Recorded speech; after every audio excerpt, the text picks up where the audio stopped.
How to get TikTok app on PC. Open up Chrome browser. Type in the search bar, Chrome Web Store.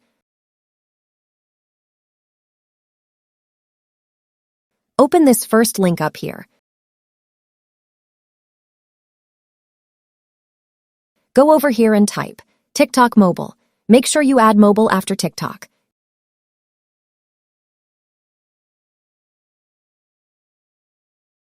Go to this extension here.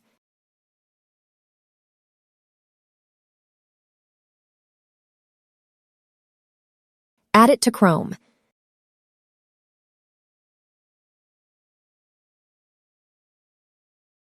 This extension has been added to Chrome.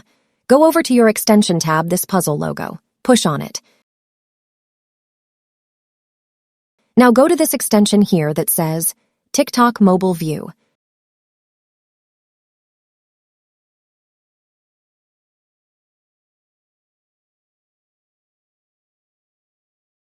And that's it, guys.